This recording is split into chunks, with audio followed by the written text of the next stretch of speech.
dentro da sua racionalidade construída pelo conhecimento bíblico de quem Cristo é.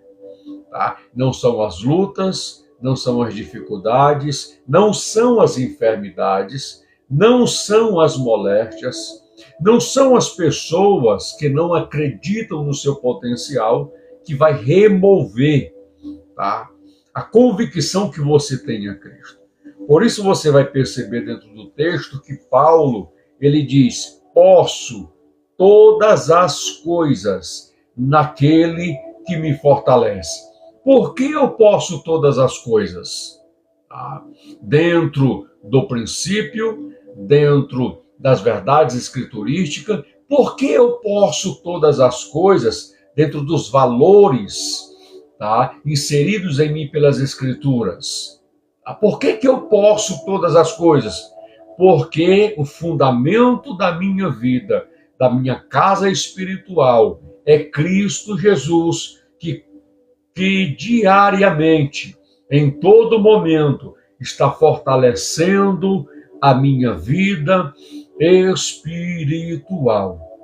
Posso todas as coisas porque é Cristo que me fortalece. O meu alvo é Cristo, o meu objetivo é Cristo, tá? A minha base é Cristo, o amor que tenho na minha vida está em Cristo Jesus. Bendito seja o nome de Jesus. Porque a Bíblia vai dizer também que todas as coisas concorrem para o bem daqueles que amam ao Senhor. Perceba que quem tem convicção, tá, de Cristo na sua vida, não teme as intempéries que a vida impõe sobre a sua vida.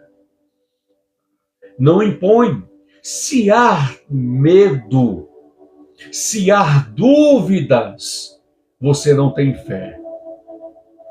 Tá? Se as circunstâncias provocam em você questionamentos acerca da sua fé, então não é fé. Você está andando por vista.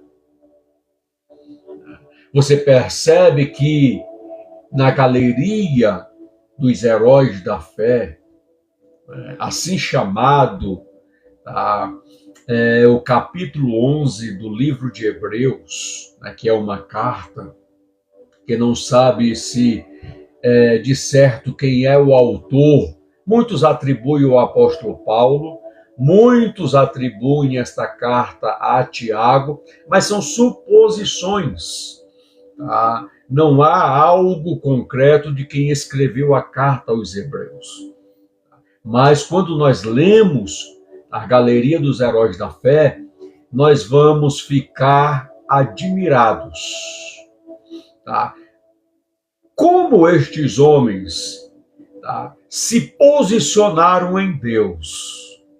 Como o caráter desses homens foram forjado pelo Senhor, como ouro é forjado no fogo. Oh, glória! Eu estou sentindo a presença de Jesus.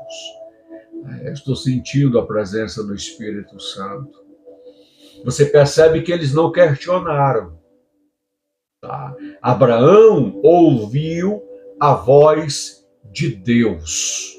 Sai-te da tua terra, do meio da tua parentela, da casa de teu pai, e vai para uma terra que eu te mostrarei. Tá? Entenda que Abraão ouviu, né, dentro desta fase da vida dele, a voz de Deus uma única vez. Ele não questionou, porque a verdadeira fé forjada no nosso coração não questiona. Gera no nosso interior, irmãos, porque é formada por Deus. Tá? Convicção. Tá? E esta fé, ela forja em nós o verdadeiro amor. Oh, glória! Abraão, a partir daquele momento, não viu os seus próprios interesses, Abraão, naquele momento, não viu seus próprios objetivos. Abraão, naquele momento, ele renunciou ao ambiente. Abraão renunciou à localização geográfica. Abraão renunciou à ligadura da paternidade e familiar para andar em obediência a uma palavra que Deus estabeleceu sobre a sua vida. Porque ele não passou a andar por vista, passou a andar por fé. E a fé é convicção. A fé é certeza de Deus em nosso coração, porque ele passa a ser a base da nossa vida. Bendito seja o nome de Jesus. Então perceba que Abraão ouviu a voz de Deus. Quando é Deus que fala, eu estou falando do Senhor Deus, no íntimo do nosso coração. O Deus fala de forma audível aos nossos ouvidos. E nós passamos a andar movidos pela palavra de Deus. Ah, irmãos, vai vir lutas, vai vir dificuldades, vai vir tribulações, vai vir intempéries. Pessoas se levantarão contra o propósito de Deus na tua vida. Vai. Quem te disse que andar movido pela fé não trará sobre as suas vidas intempéries, tribulações, dificuldades, ausências de provisão de pão? Tá? Não trará sobre a sua vida, tá, portas fechadas. Quem te disse isso? Tá? Porque é nestas circunstâncias que o Senhor, ele trabalha na nossa personalidade, no nosso temperamento. É nestas circunstâncias, tá, que Deus, como mestre que é, e nós, como servos e alunos que somos, nos ensina, tá, dentro da faculdade espiritual do eterno Deus, as maiores lições que precisamos aprender para que o Evangelho, para que a sua palavra seja forjada no nosso caráter. Tá? No nosso caráter. Então, você vai perceber que Gênesis capítulo 12, tá? Abraão recebe uma chamada de Deus. Ora, disse o Senhor Deus a Abraão. Quem disse a Abraão? Deus. O Yahvé, o Elohim, o Jeová Chamar, o Jeová Tsidkenu. Tá. Quem disse a Abraão? Abraão ouviu a voz de Deus. Sabe por quê? Porque não foi você que escolheu a Deus. Não somos nós que escolhemos a Ele, mas Ele nos escolheu. Oh, glória! Bendito seja Deus. Deus olhou para a terra de Ur, tá? E viu Abraão, como Deus está olhando agora e está te vendo. O pai de Abraão, chamado Tera, alguns usam as expressões Terá, né? A gente precisa entender, tá? Terá, mas para nossa tradução está Tera. Tá? Terá, ele tinha 70 anos quando gerou Abraão, a Naor e a Arã. Então Terá era pai de Abraão, de Naor e de Arã. Quando você lê o capítulo 11 do versículo 27, você vai ler as gerações de Tera. Tera gerou Abraão, a Naor e a Harã. E Harã gerou a Ló. Então perceba que Ló, ele era filho de Harã. Morreu Harã na terra de seu nascimento, em Ur dos Caldeus, estando Tera, seu pai, ainda vivo. Tá? Abraão e Naor tomaram para si mulheres. A de Abraão chamava-se Sarai. Tá? A de Naor, Milca, filha de Harã, que foi pai de Milca e de Iscar. Tá? Sarai, a Bíblia vai dizer, tá? A esposa que Abraão toma para si para ser sua mulher, ela era estéril e não tinha filhos. Traduzindo, a madre de Sarai era fechada, tá? Ela não gerava filhos. Tomou Tera a Abraão, seu filho, e a Ló, filho de Harã, filho de seu filho, e a Sarai, sua nora, mulher de seu filho Abrão, e saiu com ele de Ur dos Caldeus, para ir à terra de Canaã. Foram até Harã, onde ficaram. E, havendo Tera vivido 205 anos, ao todo morreu em Harã. Então, dá-se a entender que quando Deus chama Abrão, tá? Eu estou falando Abrão porque era o primeiro nome de Abraão. Deus muda tanto o nome de Abrão, quanto Deus muda o nome de Sarai. Tá? A chamada que Deus fez a Abraão, ela seria impossível sem Sarai. Tá? Sem Sarai. Porque quando o homem casa, se torna um, tá? Com a esposa. Então a mulher foi chamada para aquela que anda em volta, para que aquela que tenha capacidade de auxiliar, tá? De governar ao lado do seu esposo. Bendito seja o nome de Jesus. Então, foi em Harã que Abraão recebeu a chamada de Deus. Foi em Harã que Abraão ouviu a voz de Deus, fazendo-lhe uma chamada. Você vai entender, tá, dentro da chamada de Deus na vida de Abraão, tá, que esta chamada, ela exige, ela não pede. Tá? Então, obediência irrestrita. Esta chamada de Deus na vida de Abraão, ela exige fé.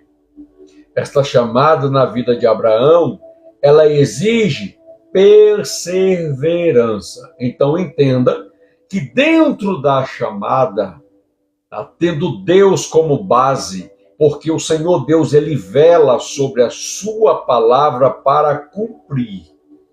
Se Deus te fez uma chamada, e verdadeiramente foi o eterno Deus que liberou a palavra profética te fazendo esta chamada, porque quem tem chamada, irmãos, sente o coração queimar. Quem tem chamada, quando ele quer desistir, quando ele quer abandonar, ele sente o coração queimar. Oh, glória! Então entenda, se foi Deus que liberou a palavra, e é o Espírito Santo que está queimando o teu espírito, o teu coração, tá, o teu ser, para você exercer essa chamada, você precisa entender que ela exige obediência irrestrita, ela exige fé e ela exige perseverança. Tá? Ela exige perseverança. Você percebe que a base da chamada da vida de Abraão, a palavra que tem a ênfase que está sobre a vida de Abraão é fé. É fé. Tá? Então perceba que Abraão, ele não duvida, em hipótese alguma, Abraão não duvida da chamada, ele sabe quem o chamou, ele sabe quem o vocacionou. Tá? Abraão, em nenhum momento, irmãos, ele olha para trás. Ele sai da casa do seu pai, ele sai da sua parentela, ele sai da terra aonde ele está habitando, tá? E vai a um destino que Deus ordena que ele ande nele. Mas perceba, tá? Que ele não sabe o local e nem aonde. Ele sai sem rumo e sem direção. Tá? Sem direção. Eita! Por quê? Porque dentro da palavra que Deus liberou no seu chamado, tá? Você vai entender que Deus diz assim: Abraão, sai-te da tua terra e da tua parentela e da casa de teu pai, para uma terra que eu te mostrarei. A lição que eu entendo aqui, revelada pelo texto, tá, é que Deus, ele não revela todo o plano, ele não revela todo o caminho, ele não revela para Abraão, tá, no princípio da chamada, onde é a terra. Tá? Deus não revela para Abraão. Tá? O texto diz: para a terra que eu te mostrarei, conforme você se levanta, tá? Em obediência, sem questionar, porque a verdadeira fé não questiona Deus, ela se move em Deus. Deus vai mostrando, Deus vai revelando gradualmente, tá, a você aonde é a terra, aonde é o lugar. Oh, glória a Jesus. E é interessante que Deus diz algo poderoso a Abraão: de ti farei uma grande nação, e te abençoarei, e te engrandecerei o nome, se tu uma bênção. Eu quero falar a você que está presente nesta live. Deus não fala com pessoas ausentes. Mas eu quero falar a pessoas que ouvirão essa mensagem. Tá? Olha o potencial e o que Deus está gerando em Abraão quando ele tomou posicionamento em obedecer a sua voz e se mover pela fé. Tá? A fé que é obediente ao Senhor, de forma irrestrita, tá? E a fé que se move perseverando. O ato de perseverar aqui, irmãos, não é que Abraão andou, tá, na bonança, regozijando-se nas riquezas e nos bens que possuía. Não, porque Abraão passou por lutas, Abraão passou por dificuldades, Abraão passou pelos vendavais da vida também, tá? E isto não parou Abraão. Isto, tá? De forma alguma, Abraão olhou para trás. Ele continuou olhando para frente. Continuou olhando para frente. Então, você vai perceber que Deus está dizendo a Abraão: farei de ti uma grande nação. De ti farei uma grande nação.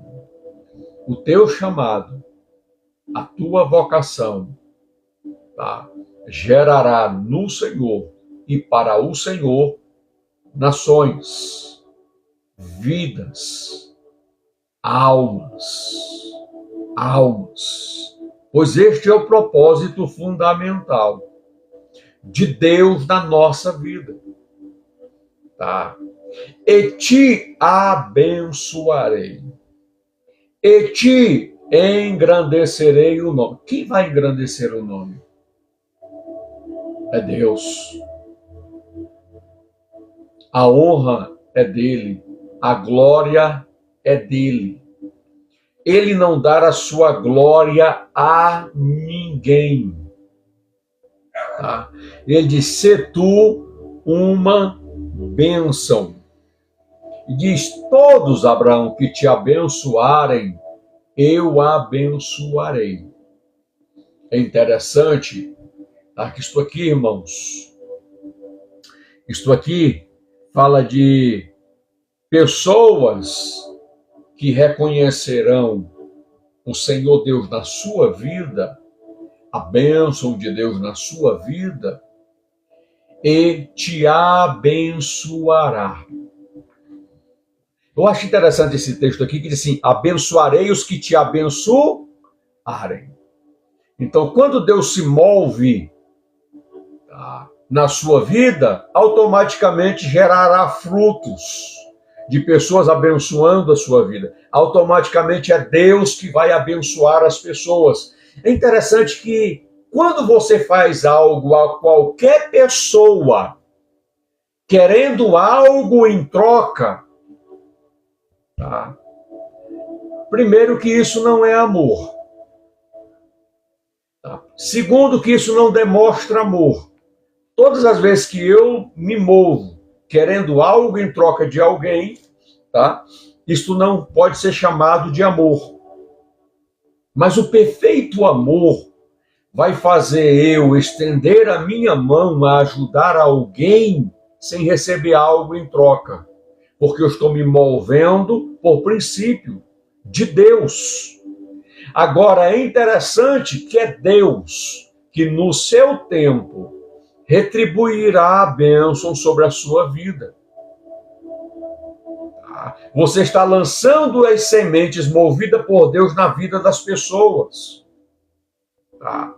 A semente vai produzir fruto. Segundo ponto que a gente tem que entender é que as pessoas querem semear e já querem receber o fruto. Segundo as intenções. Então, você vai abençoar pessoas, pessoas que foram chamadas, vocacionadas por Deus, porque você está sendo movida por Deus e a bênção ela vem do Senhor sobre a sua vida. Isso aqui é interessante. E te abençoarei, e abençoarei os que te abençoarem. Abraão, todos que se moverem para abençoar a tua vida, eu, o Senhor, abençoarei. Mas é interessante algo também. Deus diz assim, Abraão, todos aqueles que se levantarem para te amaldiçoar, não é você que vai amaldiçoar. A Bíblia ela já nos exorta dizendo assim, não amaldiçoeis. A Bíblia vai nos exortar a nós nos movermos abençoando pessoas. Jesus disse que nós temos que orar pelos que nos perseguem. Jesus disse, se nós amarmos somente aquele que nos ama, que diferença vocês vão fazer? Será que as pessoas enxergarão Jesus na nossa vida? Será que as pessoas enxergarão, a prática das Escrituras na nossa vida? Elas enxergarão Cristo na nossa vida? Jamais. Mas é quando as pessoas se levantam contra a nossa vida é quando as pessoas nos fazem o mal e nós oramos, intercedemos pela alma dela, intercedemos pela vida dela ao Senhor. Isso é se mover pela fé, isso é se mover por amor, isso é se mover pela bênção de Deus. Isso é o desejo profundo do Senhor na sua vida, te movendo, tá? Ministrando em oração sobre a vida daquela pessoa, dizendo: eu quero que ela conheça o Senhor, eu quero que ela sinta o amor de Deus, eu quero que ela enxergue o que ela hoje não enxerga, eu quero que o Senhor abra os olhos do entendimento dele, para que contemple a expressão do amor de Deus, da graça de Deus, da misericórdia de Deus que está sendo derramada sobre a vida dela. Bendito seja o nome de Jesus. Então não fomos chamados para amaldiçoar pessoas, fomos chamados para abençoar vidas. Quando as pessoas se levantam com o coração duro, obstinado, para tocar na tua vida, tá? Para amaldiçoar a tua vida, é automático que vem de Deus sobre a vida delas. Tá? Agora é interessante que a tua oração, tá? A tua oração diante de Deus, gera nestas situações a longanimidade de Deus, para que o Senhor Deus não toque na vida desta pessoa. Tá? Se é que estás me entendendo. Tá? A gente percebe isso, né? A gente percebe isso quando Saulo persegue a igreja de Cristo.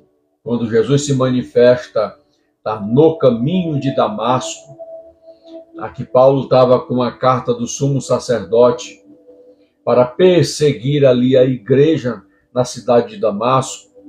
Ele ouviu que ali os cristãos estavam testemunhando do Senhor Jesus, tá? E o evangelho estava crescendo ali. Os olhos do entendimento das pessoas estavam se abrindo para viverem uma vida em Cristo Jesus.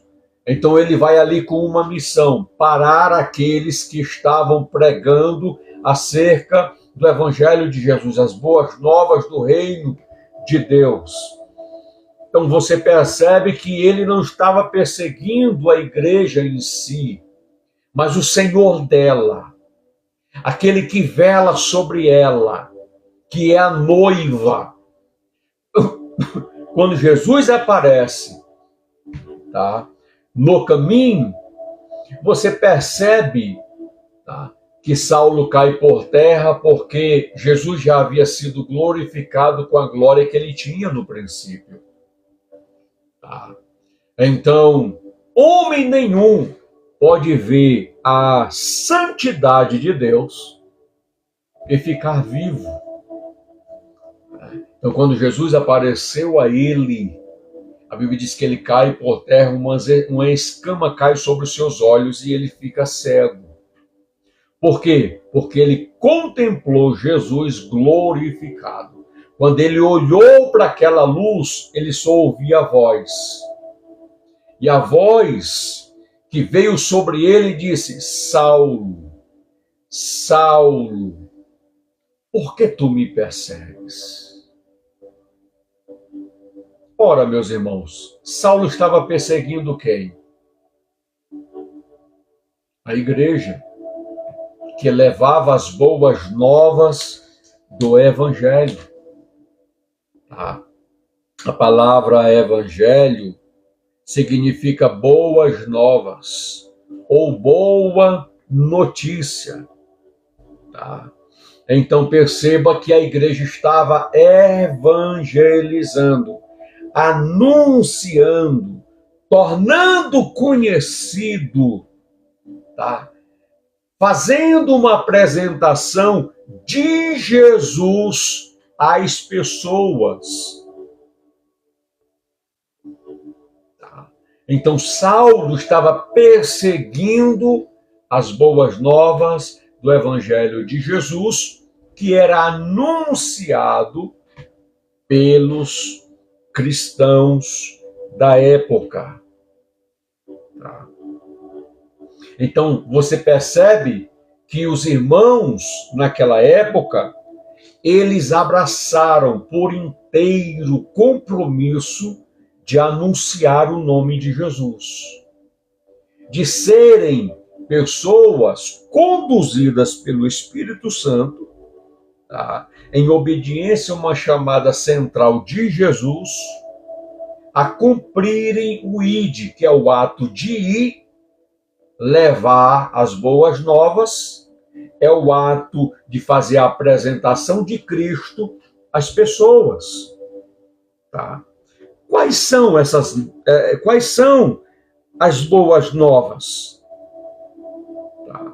Então, o foco central, tá, é que em seu desejo de resgatar os seres humanos de seus pecados, Deus enviou seu Filho, Jesus Cristo, para salvar. A igreja entendeu por inteiro este compromisso. E era esta a apresentação da mensagem daqueles que evangelizavam e falavam do amor de Cristo Jesus. Saulo se levantou, tá? Fariseu, tá? Desta ordem, aprendeu aos pés de Gamaliel. Ele era zeloso, zeloso pela lei.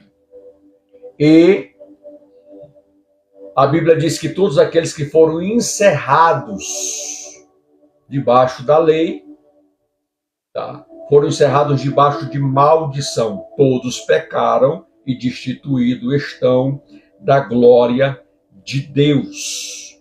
Não há nenhum justo, nenhum sequer.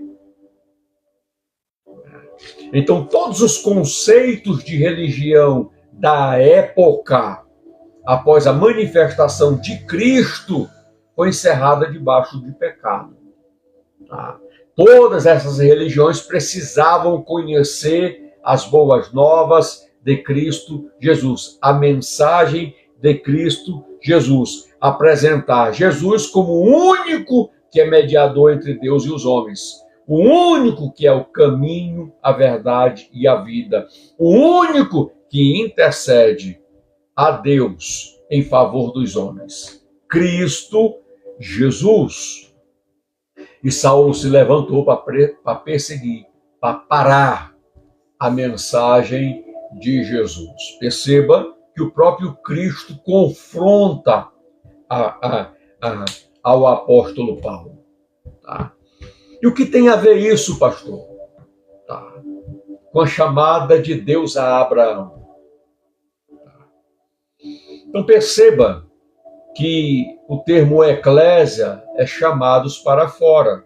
O que foi que Deus fez com Abraão? Chamou ele para fora.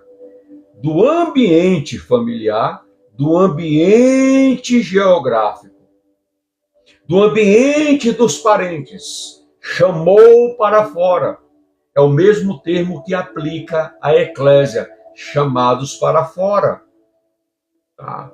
Então você precisa entender uma verdade aqui, que nada que está escrito no Novo Testamento seria possível sem um Antigo Testamento. Tá? Então existem alguns desorientados que excluem o Antigo Testamento e fica só no Novo Testamento. A base do Novo Testamento, a construção do Novo Testamento, tá, está no Antigo Testamento. Por quê? Porque a lei, os salmos e os profetas, eles profetizaram acerca de quem? De Gênesis ao livro do profeta Malaquias, tá, está fazendo uma apresentação de quem? A lei, os salmos e os profetas está fazendo uma apresentação de quem? Está proclamando quem? Está profetizando acerca de quem? Tá? O tabernáculo, o templo, é uma alusão e uma referência a quem? A Cristo. A Cristo Jesus. As leis cerimoniais, as que nós não vivemos mais hoje. Porque as leis cerimoniais, ela é um tipo, tá? E uma apresentação de Cristo e da sua vida.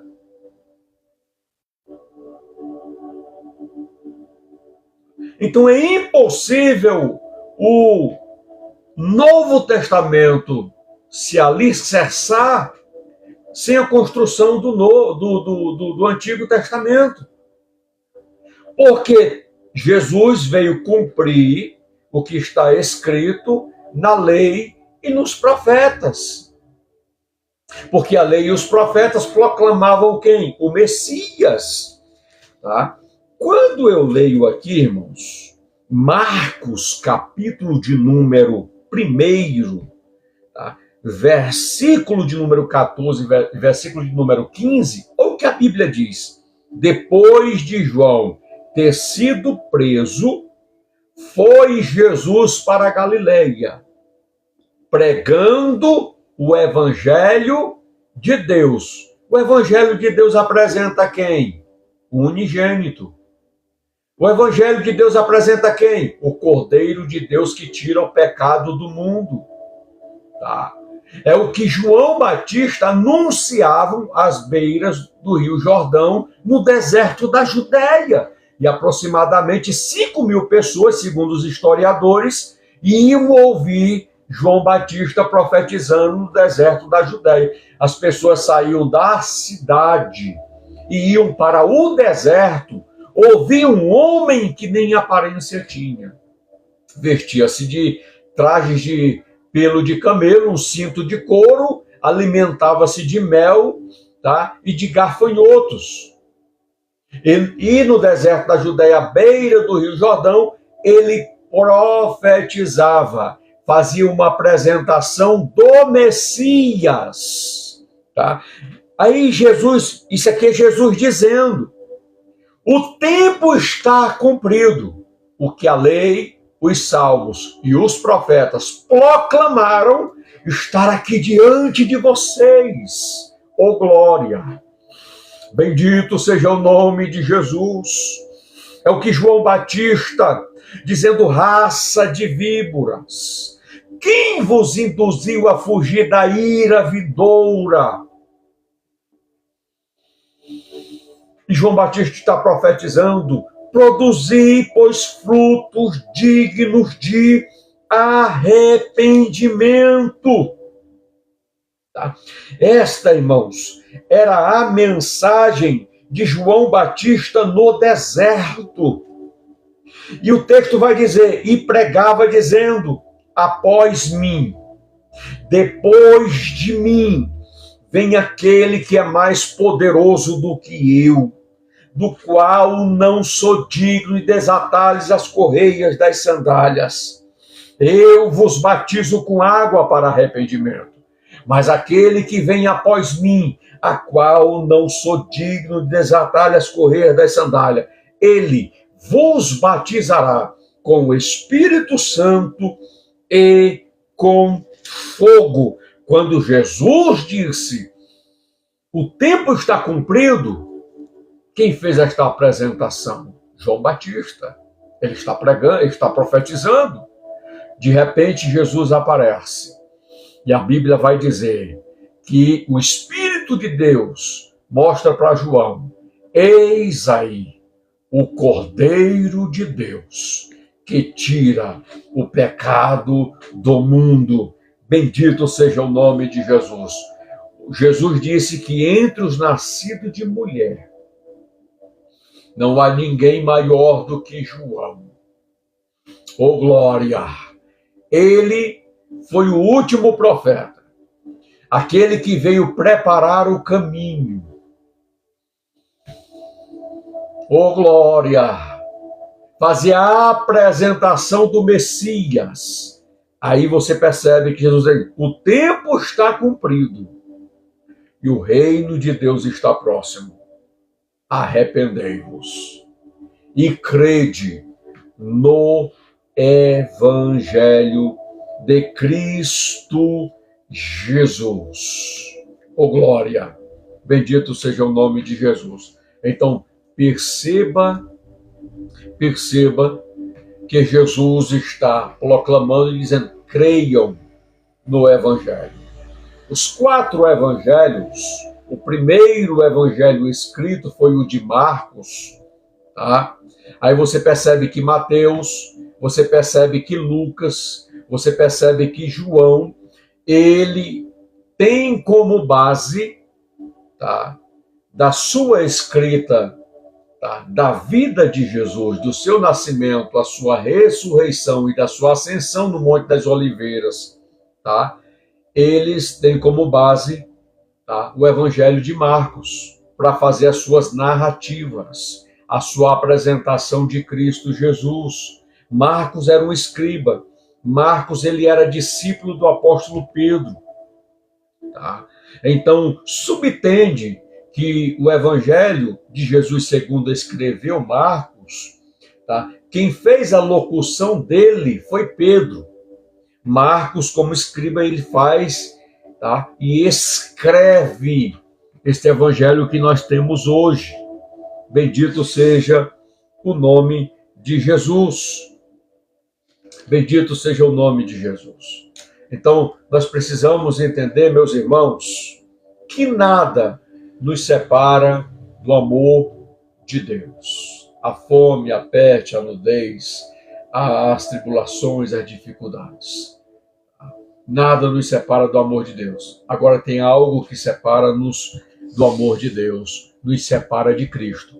Eu estou dizendo que nos separa. Não é que separa Deus de nós, porque nunca foi Deus que se distanciou do homem. É o homem que se distancia de Deus.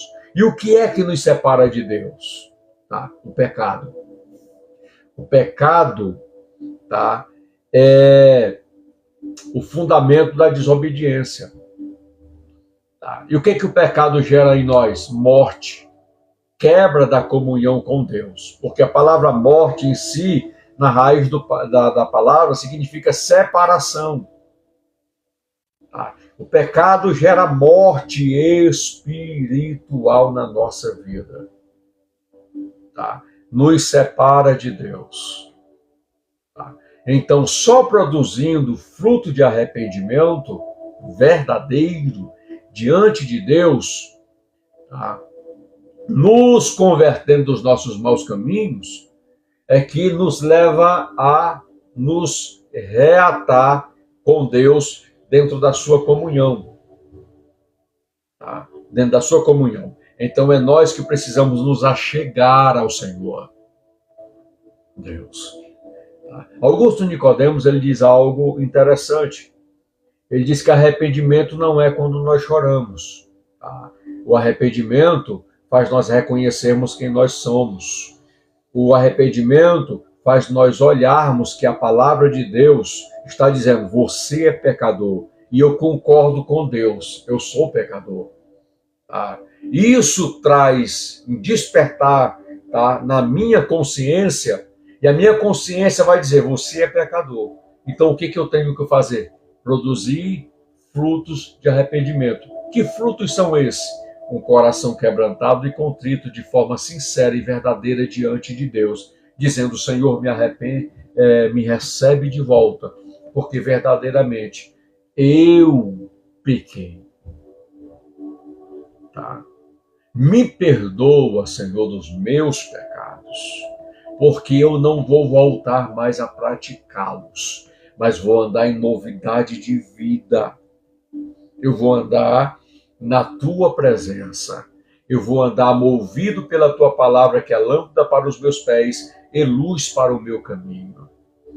Tá? Abraão, irmãos, tá? Eu estou fazendo aqui um contraponto. Abraão, tá, era construtor de ídolos, de imagens.